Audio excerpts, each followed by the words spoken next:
Good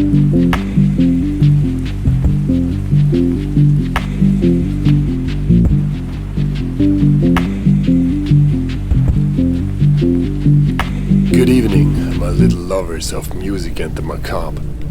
It's your host, Jay Sarastro, and tonight we have a tale so eerie you want to sink your 9-inch nails into it.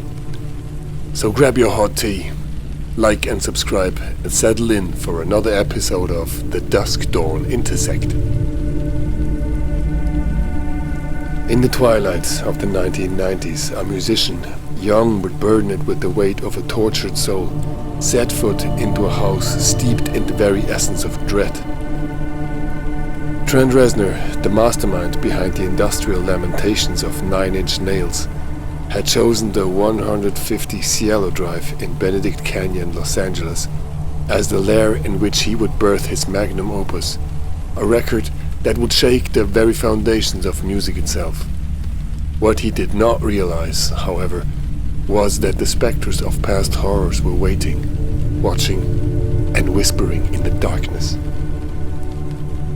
Yes, dear listener, this was that house, the infamous dwelling where, on a stifling August night in 1969, the Manson family, under the vile influence of their demented leader Charles Manson, committed one of the most heinous crimes in history. On that wretched evening, 4 of the Manson's acolytes, Susan Atkins, Charles Tex Watson, Patricia Cranwinkle, and Linda Kasabian broke into the home, their minds clouded with murderous intent. Their victims? The luminous Sharon Tate, then 8 months pregnant with the child of Roman Polanski, along with Jay Sebring, Abigail Folger, Wojciech Frykowski, and Stephen Parent, fell under their cruel blades, their screams lost to the indifferent night. For over 2 decades the house stood, its walls whispering the tales of the gruesome past. The blood had long since dried, but the anguish remained, lingering like a sinister perfume. And it was into this den of despair that Reznor and his bandmates walked, intent to record what would become the Downward Spiral, a fitting title for a record crafted in the present of such malevolent memories. At first, there was nothing, only the eerie silence that seemed to hold its breath as the musicians set up their equipment. But soon the house, nay, the spirits within, began to stir.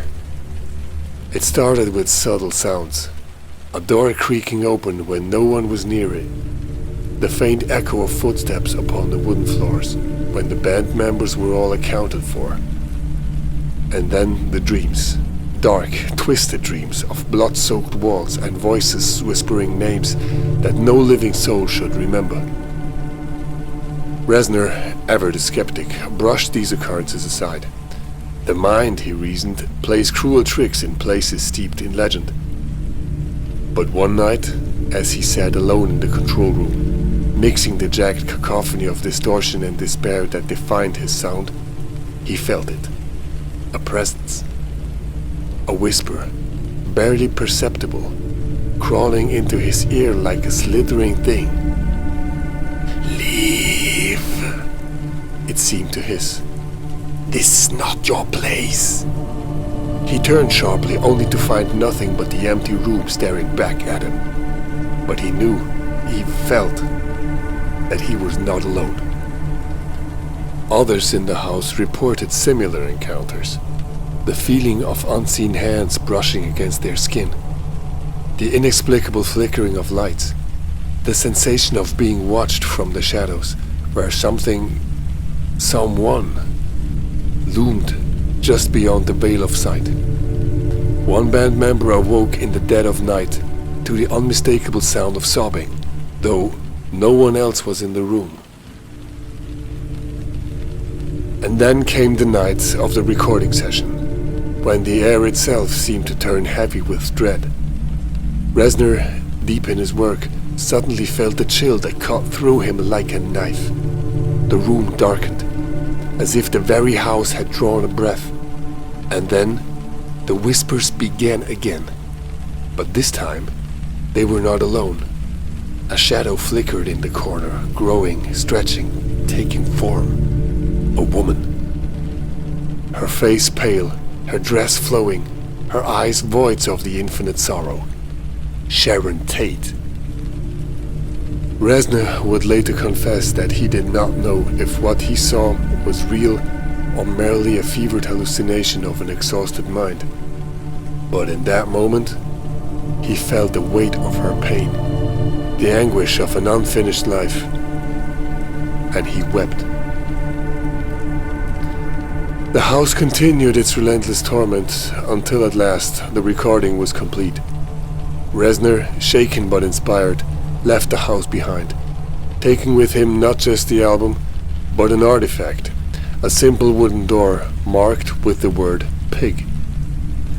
In what was once thought to be blood, now faded but forever a reminder of what had transpired in that accursed place.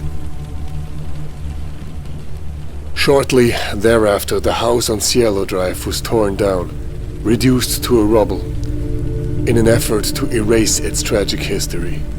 But, dear listener, do such things ever truly vanish? Or do they linger, waiting, watching, whispering until another unwitting soul steers them from their spectral slumber? Reznor left that house, but one must wonder, did the house ever truly leave him? Even years after leaving the estate, he admitted in interviews that the experience haunted him. The music that had been created within those walls seemed almost cursed, each note carrying the weight of sorrow and madness.